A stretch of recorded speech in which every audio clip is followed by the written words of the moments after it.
Each year in August, Santa Fe, New Mexico bustles with arts, food, fashion, and culture during the annual Santa Fe Indian Market. Organized by the Southwestern Association for Indian Arts, Santa Fe's historic plaza and surrounding streets are packed with people looking to explore, buy, learn, and showcase their own personal flair. It's the largest Native American art show in the world. It's been going 102 years. With so much to uncover, planning a trip to experience Santa Fe Indian Market can be overwhelming. That's why we're here to bring you an expert guide to make the most of the market, from discovering talented artists to savoring delicious food truck bites, enjoying performances, fabulous fashion, and local museums. Come with us behind the scenes, talking to passionate Indian market organizers, artists, and attendees. I love Santa Fe Indian Market. That strength in the plaza is like no other place that you're gonna ever see. To get insider tips for your trip to Santa Fe Indian Market. So wear your walking shoes. Yes, wear your walking shoes. It's the Travels with Darley podcast, where connecting with locals leads to unique experiences and incredible stories.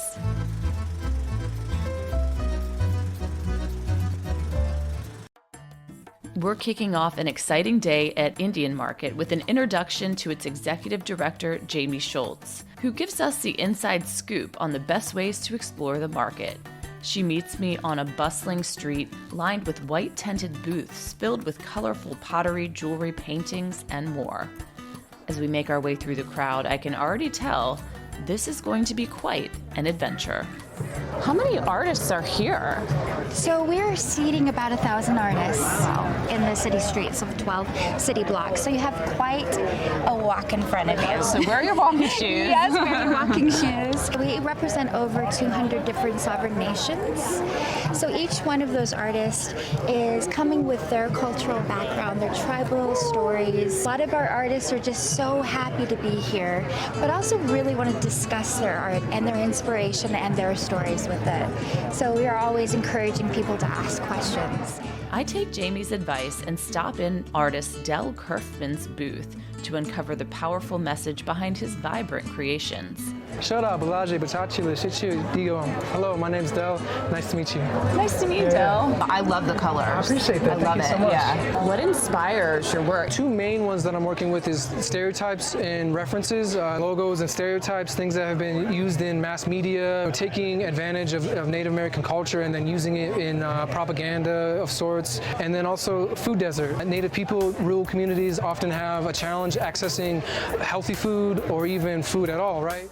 Kathleen Wall's pottery, embellished with striking earth-toned patterns and captivating expressions, draws me into her booth for a conversation.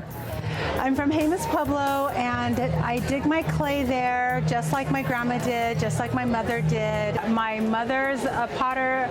She taught me how to make storytellers. So it really is this evolution of Pueblo pottery, everything that started in the Pueblo. And it gives us a connection to our heritage by digging our own clay in the same place that our grandmas did. Jemez Pueblo, there's so many potters, there's painters, we have amazing artists. People always say, like, I think it's in the water because we make so many artists there.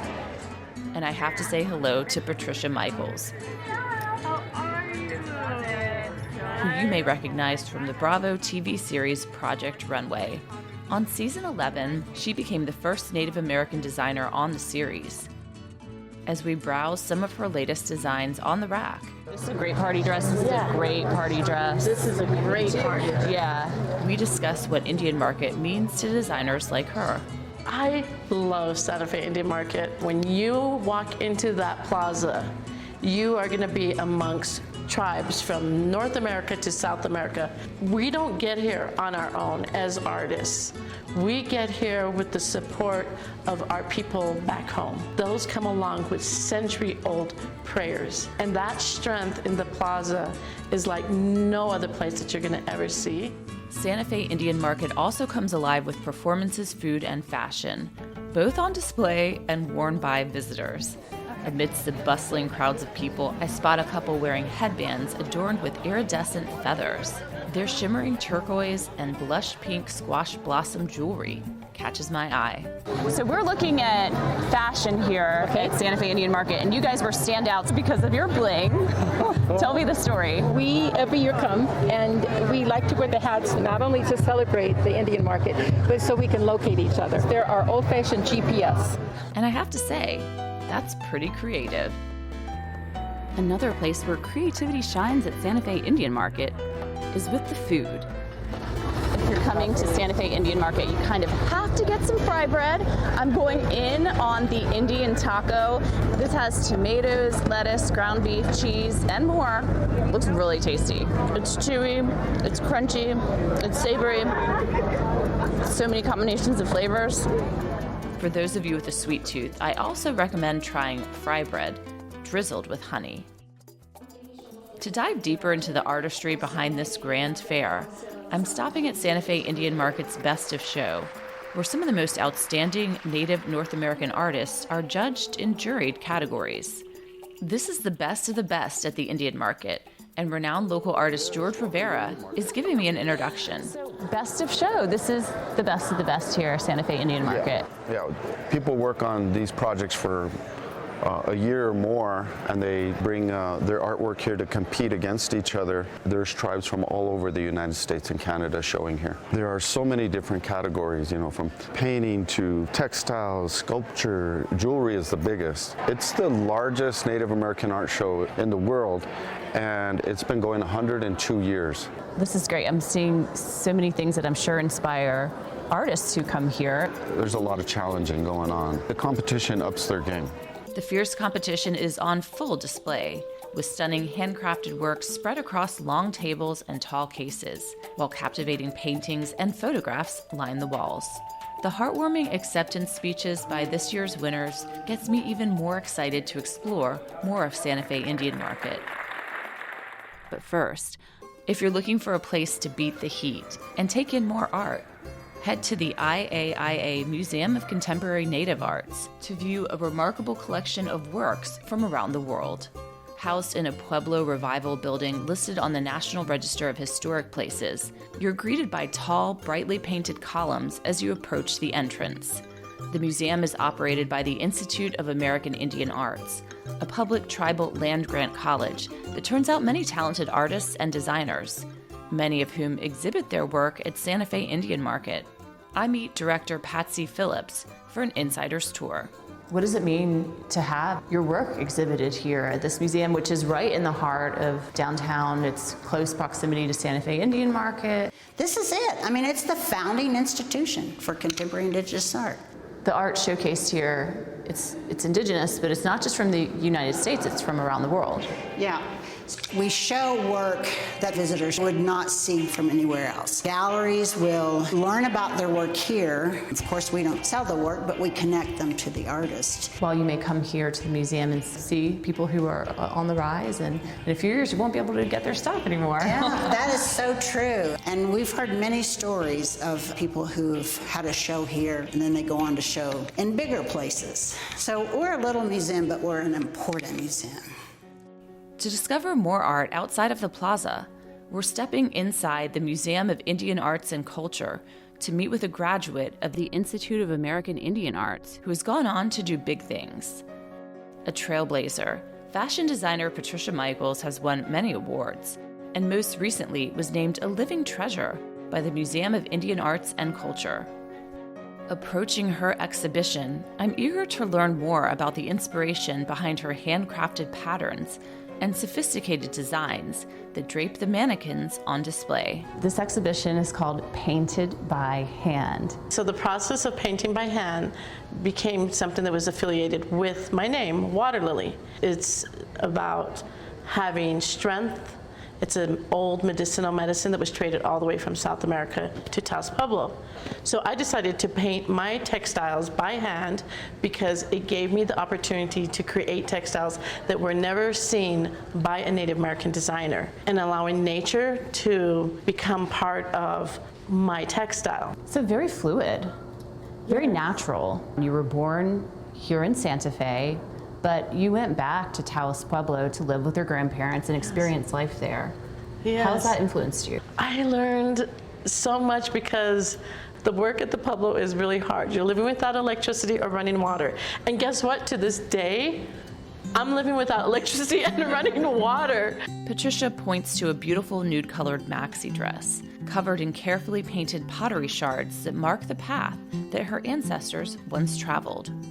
So this beautiful pottery shards dress is inspired by walking in the foothills of Taos Pueblo. Because when I was a little girl, I could find pottery shards from all over. That's when I asked my grandparents, how come we have so many different pottery shards? They said, because we're a main trade center at Taos Pueblo. So each shard, I cut the pieces out and I wet them, and then after they're dry like a shard, then I hand paint it and then put a little bit of mica on there so it sparkles, because Taos Pueblo is known for its micaceous pottery. When the Spanish saw that, they thought that it was gold, so they thought we were one of the 7 cities of gold, and they wanted to conquer our Pueblo and take it away to make it the capital of New Mexico. And that was one of the reasons that the Pueblo Revolt started to happen, because we weren't going to have it. So yes, we still have Taos Pueblo. So I made this as a modern, sophisticated look so that people would understand that we're sophisticated, beautiful people that learned how to live with sustainability and intelligence of great trade, because our trade routes went from Canada all the way into South America. I love it because it's a work of art. Thank you. That's wearable, that is empowering, and that tells a story, and it's a history lesson. And that's what I want to do. I want to give history through my textiles and allow somebody who is not a native to wear something that is modern and has the richness of culture with it. Patricia is showcasing her work tonight at a special gala, and she's letting me wear one of her designs for the occasion. I'm honored that you're going to let me borrow something to wear. I know. I'm so excited. You're such a beautiful woman that I was like, what tune do I put her in? What do I put her in? And I get to wear her gorgeous pottery shards dress.